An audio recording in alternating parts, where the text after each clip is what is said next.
Did you know that taking a week off to sit on a gorgeous, sun-drenched beach might actually do absolutely nothing to cure your burnout? I mean, biologically speaking, your cells might not even register that you're on vacation at all. Yeah, which sounds incredibly frustrating, right? Hmm. But the science backing that up is, well, it's undeniable. You can change your zip code, but if your internal biology doesn't get the memo, you are just exhausted with a better view. I always think about it like your phone. When your phone battery drops to 1%, you wouldn't just turn down the screen brightness, set it on your desk, and expect it to magically jump back up to 100%. Oh, definitely not. You have to physically plug it into the wall. Exactly. Turning down the brightness is just a software tweak. Boom. But a dead battery, that is a hardware crisis. Which is such a brilliant way to frame the problem. Yeah. You're just delaying the inevitable shutdown. You aren't actually recharging the device. Right. But then you look at how we treat our own bodies, specifically when we are dealing with chronic burnout, and suddenly we act like turning down the brightness is this ultimate medical cure. So, welcome to today's deep dive. We have a really fascinating mission today for you, the listener. We really do. We're taking a hard scientific look at what is probably the absolute most cliche advice in the entire wellness world. Oh, you know the phrase, it's unavoidable. Fill your own cup first. You can't pour from an empty cup. Oh my gosh, yes. It is practically mandatory on every coffee mug, throw pillow, and Instagram caption out there. It is literally everywhere. And every time you hear it, some part of you probably nods. You think, yes, that makes sense. I need to take time for me. And then you go right back to taking care of everyone and everything around you until there is just, well, nothing left. And look at the standard advice for how to actually fill that cup, right? Take a bubble bath, get a massage, go for a walk. Scroll on the couch for an hour. Set a boundary. Yeah. All of which map perfectly to your phone analogy. They are just turning down the screen brightness. Yes. You try those things, and maybe they help slightly. The screen is dimmer, so the battery drains a tiny bit slower for an afternoon. But the battery keeps dying. So today, we're dissecting this cliche using our sources to uncover the actual cellular reality of burnout. And more importantly, we're going to explore a scientifically grounded pathway out of it. Because the core insight we need to establish right out of the gate is this. The problem you're facing isn't a lack of rest, it is the depth of that rest. The depth of it. Okay, let's unpack this. Yeah, because when you are severely depleted, passive rest like, sitting on the couch or taking a long bath, it simply doesn't reach the biological level where the depletion is actually taking place. Wait, okay, because that sounds a bit counterintuitive. If I'm exhausted and I sleep for 8 straight hours, shouldn't that automatically reset my system? Why do I, and honestly, so many of the people listening to this right now, still wake up completely drained? It's the exact frustration so many high performers and caregivers face. You get the recommended 8 hours, you wake up exhausted, and you naturally assume there is something fundamentally broken in your psychology or your willpower. Oh, absolutely. You just think, what's wrong with me? Right, but it actually comes down to the mechanics of your autonomic nervous system. Think about your daily life. If you're constantly in a caretaking mode, parenting toddlers, leading a high-stakes team at work, managing a household, holding space for aging parents, your nervous system adapts to that demand. It assumes that danger or duty is always right around the corner, like it's constantly on call. Exactly. But it actually goes deeper than just feeling on call. Neurologically, it's a state of chronic, low-grade sympathetic activation. The fight-or-flight system. Yes. Your sympathetic nervous system is your fight-or-flight gear. Now, obviously, you aren't running from a bear, so it's more of a low hum. But you are perpetually attentive, responsive, and vigilant. Right, always scanning for the next fire to put out. And when you run in that gear for months or years, your body's baseline shifts. It quite literally forgets what genuine safety feels like. So when you finally lie down in bed for those 8 hours, your brain might be unconscious, but your nervous system is still pacing the perimeter. Wow, so the body doesn't feel safe enough to drop its guard and actually initiate repairs. Not fully, no. Passive rest is biologically limited if the nervous system hasn't genuinely downshifted into parasympathetic dominance, the rest and digest state. Because it's still guarding the house, basically. Right. The body does some basic maintenance during sleep, sure. But it cannot shift into profound restoration mode if the biological fire alarm is still quietly humming in the background. It diverts resources away from deep repair just to maintain that vigilance. And the sources show this isn't just some vague concept about holding on to stress. This damage is happening at a microscopic level. It's measurable. That's what's so fascinating here. The exhaustion you feel accumulates all the way down at the cellular level. There's this breakthrough study from 2026 published in Cell Metabolism by Harris, Murillo, and colleagues that perfectly illustrates this mechanism. Okay, I love a good study. What did they find? So they looked specifically at dendritic cells and mitochondrial metabolism. Hold on, let's make sure we aren't losing anyone in the medical jargon here. Mitochondrial, we all remember from high school biology, is the powerhouse of the cell. But what exactly is a dendritic cell? And why do we care about it if we are just talking about feeling tired? That is a crucial clarification. Think of dendritic cells as the frontline scouts of your immune These system. scouts got it. Right. They patrol your tissues, looking for threats like viruses, bacteria, inflammation. And when they find something, they have to race back to the lymph nodes to alert the rest of the immune army. But to do that highly active job, they require massive amounts of energy. So they are incredibly energy dependent. Exactly. And what this study found is that a cell's readiness, its capacity to stay primed, alert, and capable of doing its job, doesn't just depend on the mitochondria producing a generic pool of energy. It relies heavily on a highly sensitive electrochemical process called electron flow within the mitochondrial respiratory chain. Okay, so if the mitochondria is the powerhouse, this electron flow is the actual electrical current humming through the factory floor. It's like the assembly line moving smoothly. That is a great visual. And for that assembly line to move smoothly, the cell has to maintain what scientists call redox balance. Another jargon drop.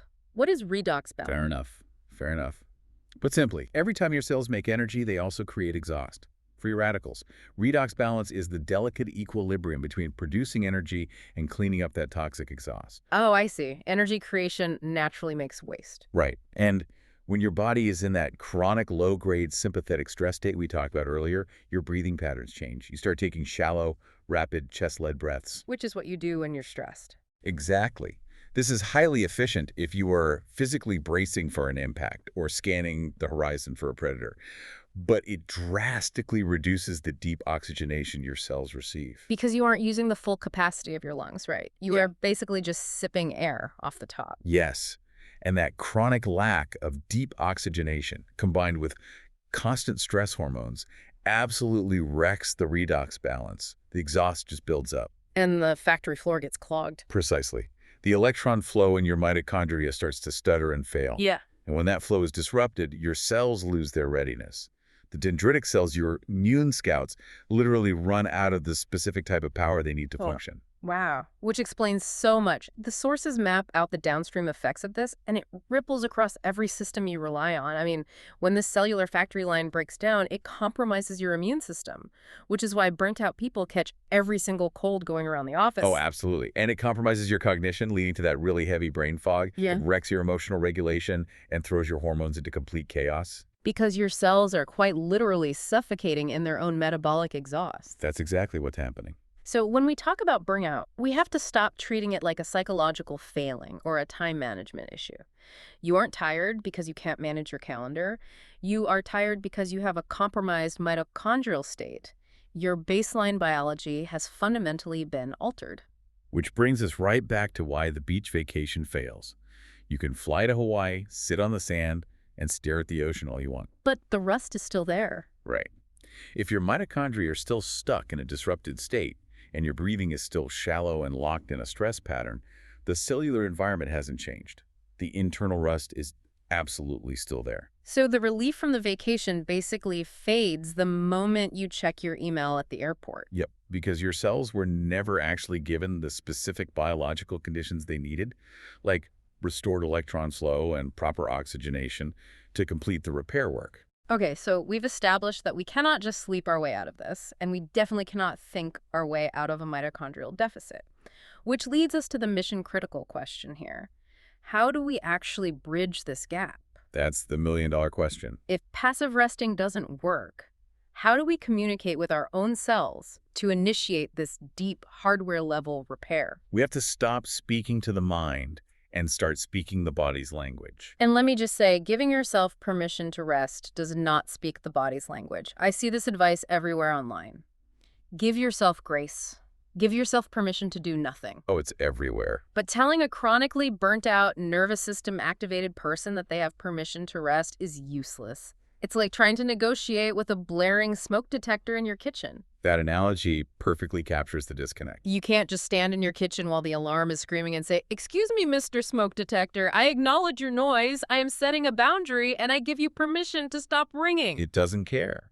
It doesn't. It is a mechanical response. You cannot reason with it.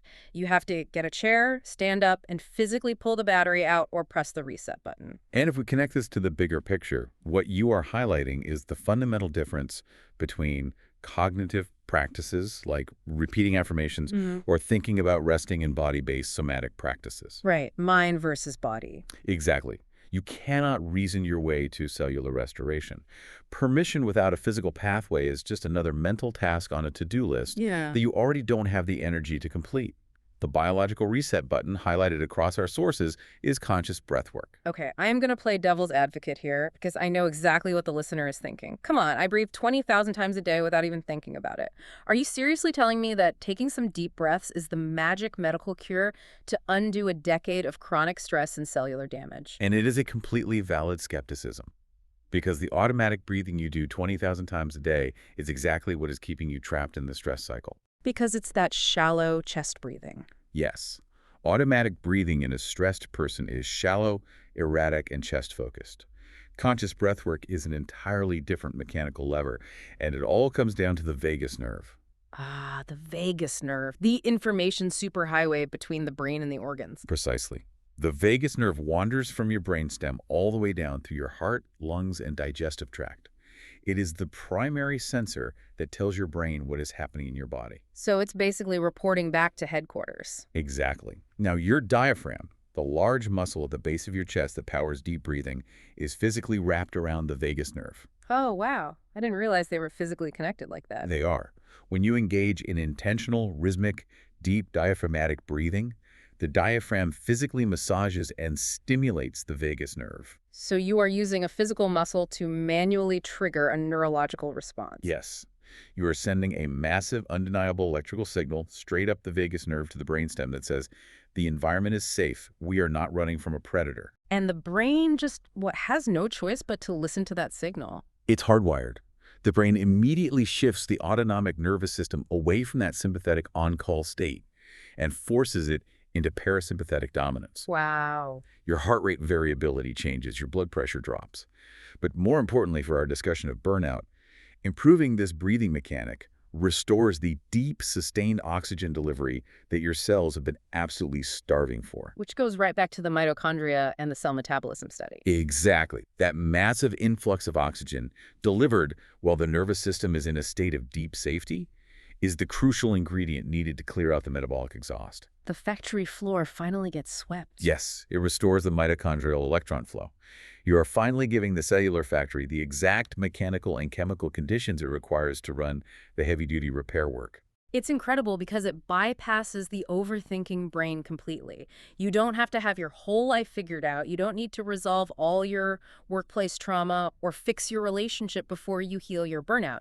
You literally just have to show up, operate the physical machinery of your diaphragm, and the biology takes over. That is the beauty of a somatic approach. But, and I think this is a massive hurdle, doing this alone when you are utterly depleted is incredibly difficult. Oh, without a doubt. When your battery is genuinely at 1%, establishing a rigorous daily breathing habit feels like trying to climb Mount Everest.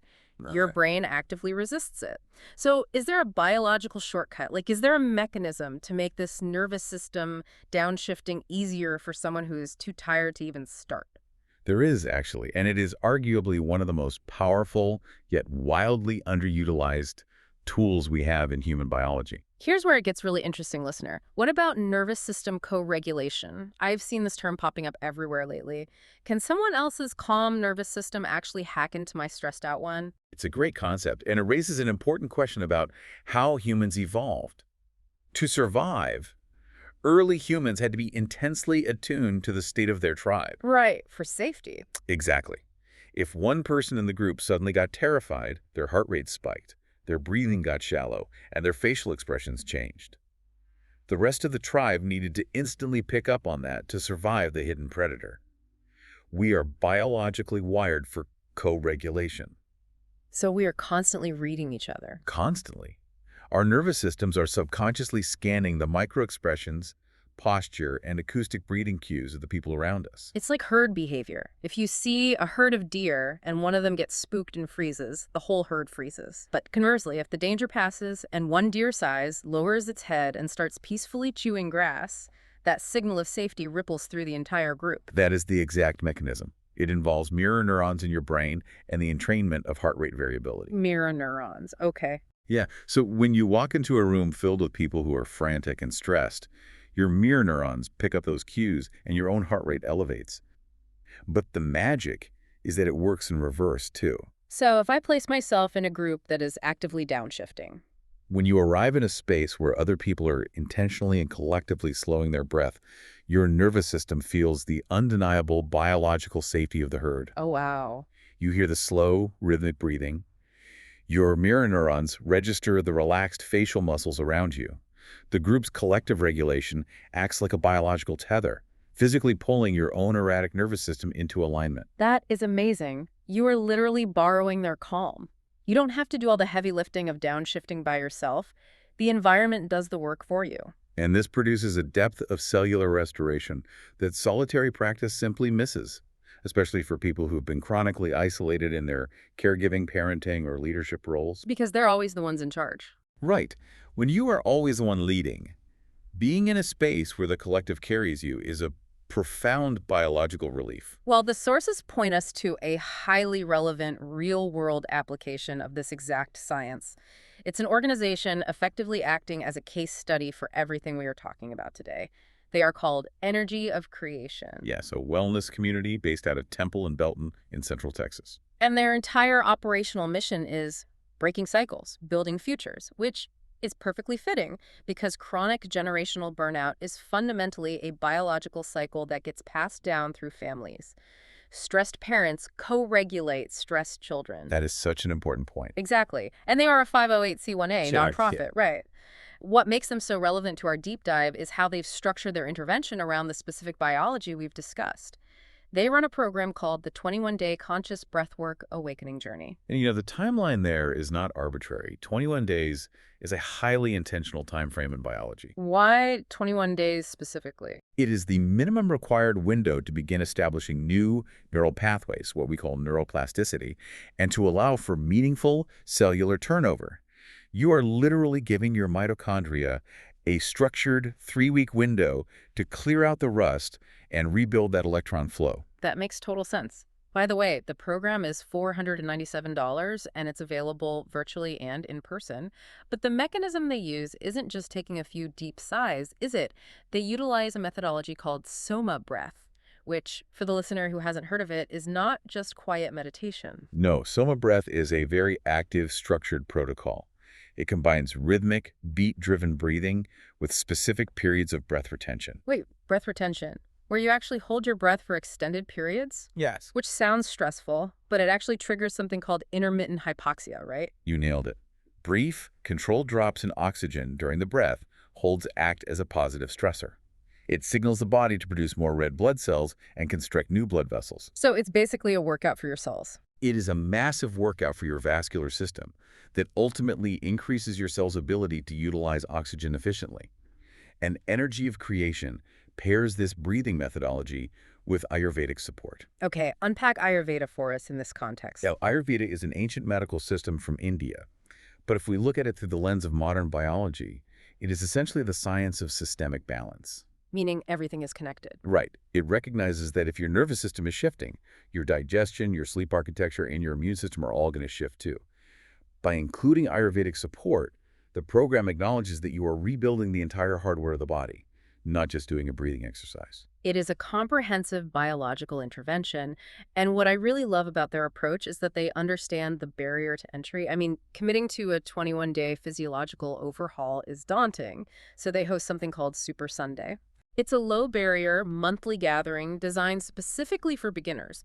It's essentially a laboratory for co-regulation. You can just walk into the room, surround yourself with a community that is intentionally downshifting, and physically experience what it feels like when your nervous system finally drops its guard. And what people universally notice when they establish this kind of structured, community-supported somatic practice is a profound shift in their daily reality. They actually start to feel rested. Exactly. The sources describe how sleep actually becomes restorative again because the background alarm is finally off. That sharp reactive edge, where the smallest inconvenience makes you want to explode, it softens. Your recovery time from difficult, stressful moments becomes drastically shorter. Because it's not magic. It is biology responding to a mechanical practice that finally speaks its language. Right. Which really brings this entire deep dive full circle. We have journeyed from an exhausted, biologically compromised cell suffocating in its own exhaust to the mechanics of the vagus nerve, and finally to a resourced individual who can genuinely engage with the world. It's quite a journey. So what does this all mean? For you listening, the ultimate takeaway is this. Your burnout is not a character flaw. It is not a failure of time management. It is biology. It is the entirely predictable biological result of sustained, high-level output without adequate hardware-level recovery. True restoration means fundamentally changing your biological baseline. When you do that, when you finally repair the battery at the cellular level, the way you exist in the world transforms. You aren't giving your time and energy from a place of resentful obligation. You aren't white-knuckling through your day on fumes and cortisol. Exactly. You are giving from a place of genuine resource. You have spent so much of your life desperately trying to fill everyone else's cup and judging yourself when you feel empty.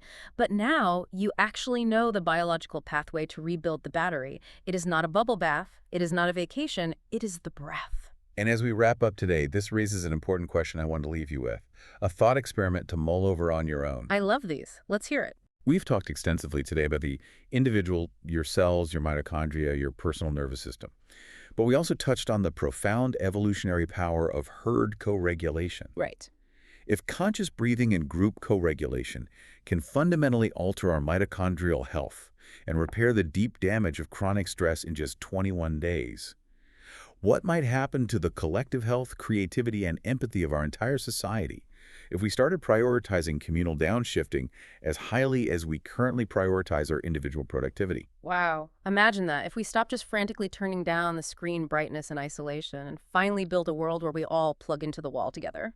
Thanks for joining us on today's Deep Dive.